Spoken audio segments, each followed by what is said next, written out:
kami dari kelompok 4 yang beranggotakan Rina Novi, Ami, Andia, Septi, dan Widya akan memaparkan pemahaman dalam UBD yaitu yang keempat, yaitu memiliki perspektif. Sebelum ke materi,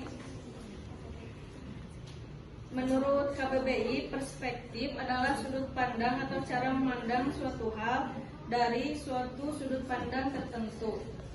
Ini mencakup pemahaman, penilaian, atau interpretasi seseorang terhadap sesuatu berdasarkan pengalaman, nilai-nilai, dan latar belakang mereka. Perspektif itu bisa diartikan cara seseorang melihat dan memahami suatu masalah atau situasi. Biasanya setiap individu memiliki pandangan yang unik sehingga memiliki perspektif yang berbeda-beda. Peserta didik dapat memiliki perspektif apabila dapat melihat dan mendengar dari berbagai sudut pandang yang kritis, dan yang kedua melihat gambaran umumnya.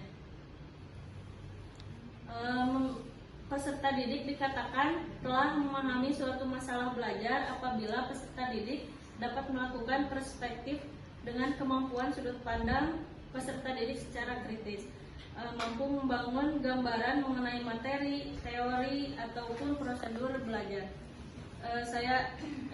Dilanjutkan oleh rekan saya. Dikatakan peserta didik memiliki perspektif lebih luasnya apabila siswa yang memahami konsep atau materi ajar dapat terlihat dari kemampuan menggunakan perspektif.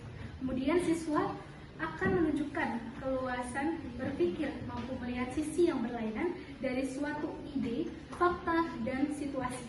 Kemudian siswa bukan hanya mengetahui fakta, namun juga mampu menilai fakta tersebut. Kemudian siswa akan menunjukkan kemampuan memahami sesuatu hal secara menyeluruh. Siswa mampu menilai suatu gagasan, mana yang penting dan mana yang tidak, mana yang fakta yang baik, mana yang tidak baik, dan lain sebagainya. Selanjutnya akan dijelaskan oleh rekan saya. Baik, untuk contoh yang pertama, yaitu misalnya dalam pembelajaran bahasa Indonesia, siswa menulis resensi buku. Dalam hal ini, siswa mampu menilai kekurangan dan kelebihan dari karya tulis yang dibaca. Jadi resensi ini berkaitan dengan karya tulis ilmiah, gitu, atau tulisan ilmiah yang kemudian dicantumkan dalam tulisan oleh peserta didik, baik keunggulannya ataupun kelemahannya. Dan bentuk kemampuan perspektif ini menjadi aspek pemahaman siswa yang menandakan bahwasanya siswa telah berpikir dengan yang menandakan kredibilitas berpikir seorang siswa. Lanjutkan oleh rekan saya. Selanjutnya contoh 2, misal bentuk pemahaman dalam capaian pembelajaran matematika pada fase B elemen bilangan. Capaian pembelajarannya yaitu peserta didik menunjukkan pemahaman dan intuisi bilangan untuk bilangan kata sampai dengan 10.000. Mereka dapat membaca, menulis, menentukan nilai tempat, membandingkan, mengurutkan, menggunakan nilai tempat, melakukan komposisi dan dekomposisi bilangan. Peserta didik juga dapat menyelesaikan masalah yang berkaitan dengan uang menggunakan ribuan sebagai satuan.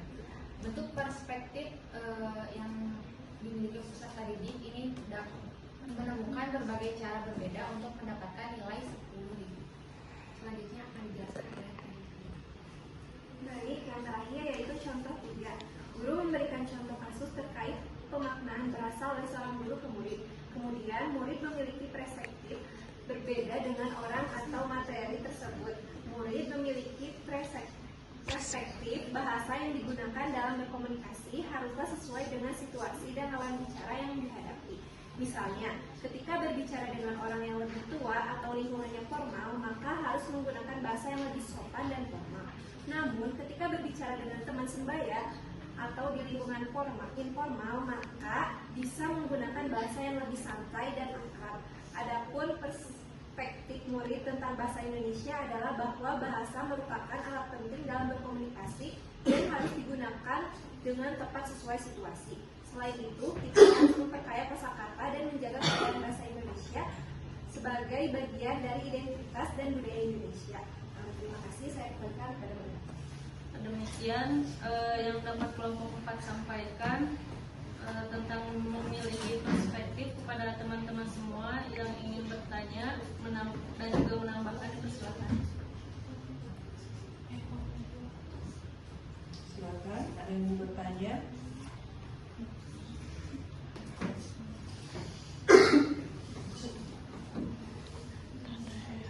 Cukup? Cukup. Mangga, kita berikan tepuk. Demikian dari kelompok 4. Jika ada kesalahan dari perkataan ataupun perbuatan mohon dimaafkan. Assalamualaikum warahmatullahi wabarakatuh. Waalaikumsalam warahmatullahi wabarakatuh.